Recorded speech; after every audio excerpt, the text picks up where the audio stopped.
இனியா நின்னுகிட்டு இருக்காங்க. அப்ப விமல் வர்றாரு. என்ன யோசிச்சுக்கிட்டு இருக்கீங்க அப்படின்னு விமல் கேக்குறாரு. இனியா சொல்றாங்க, நீங்க எப்படி இங்க?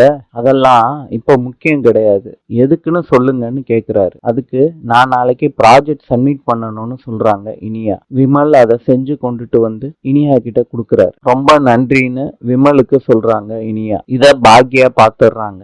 பாக்யா கிட்டயும் நல்ல விதமா பேசுறாரு விமல். விமல் போன உடனே இனியா கிட்ட பாக்யா கேக்குறாங்க, இப்பையில இருந்து பழக்கம்னு. அதெல்லாம் ஒண்ணும் இல்லம்மா, விடுமான்னு இனியா சொல்லிடுறாங்க. வீட்டுல எல்லாரும் சாப்பிடும் போது எழில் கேக்குறாரு, எப்படிமா காசா வாங்க போற பக்கத்து கடையில?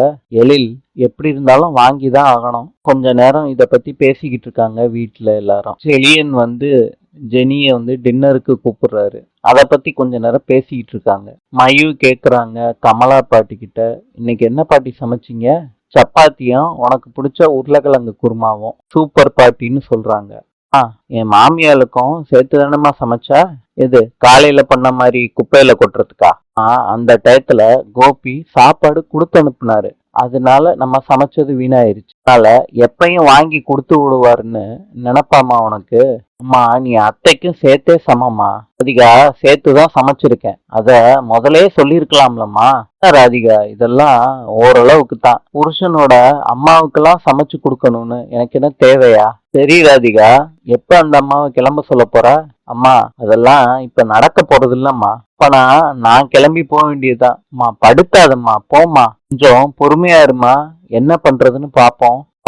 டேடியா தான் இருக்கும், நான் போய் பாக்குறேன். இப்ப ஈஸ்வரி வந்து கதவு திறக்கிறாங்க. மயு குட்டி, இந்தா உனக்கு ஸ்நாக்ஸ். மா, உடம்பெல்லாம் ஓகேவா?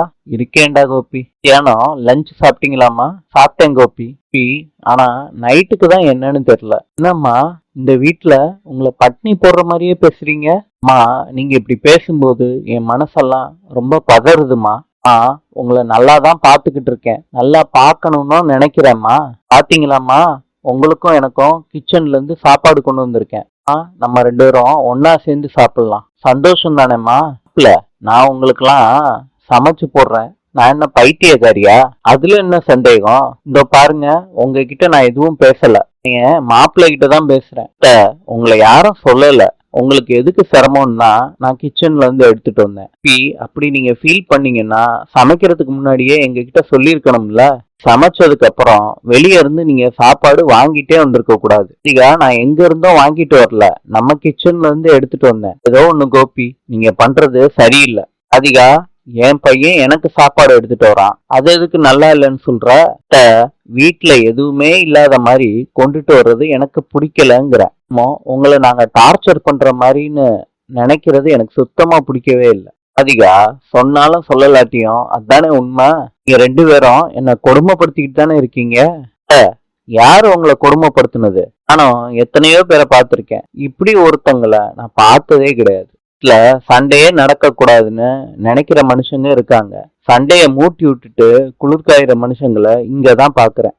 உன் முன்னாடி 2 பேரும் என்னென்ன பேசுறாங்கன்னு பாருப்பா, நான் பாத்துக்கிறேம்மா. நீங்க பேசுறது கணக்குலயே வராது, நாங்க பேசுறதுதான் கணக்குலயே வருமாங்க. கொஞ்சம் பேசாம இருமா, காலையில இருந்து கேட்டு கேட்டு எனக்கு தலையே சுத்துதுமா. அதிகா, தலை மாத்திரதான் சுத்துதா இல்ல வேற என்னமாச்சும் ப்ராப்ளமா?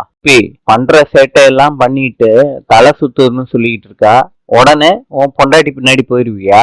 இல்ல என்ன தப்பு இருக்கு? நீ பேசாத கமலா. ஆறு கோபி, மம்மி பிரெக்னெண்டா இருக்கால, அதான் ராதிகாவை அக்கறையோட கேட்டுக்கிட்டு இருந்தேன்.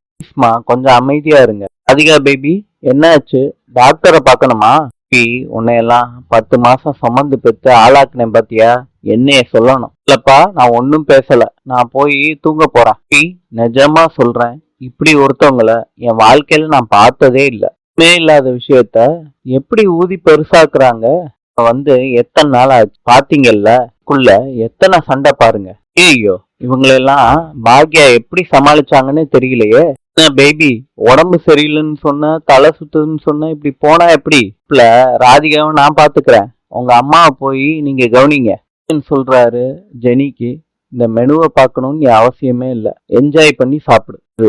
கயானாவின் நாணயம் $. நாளை சந்திப்போம்.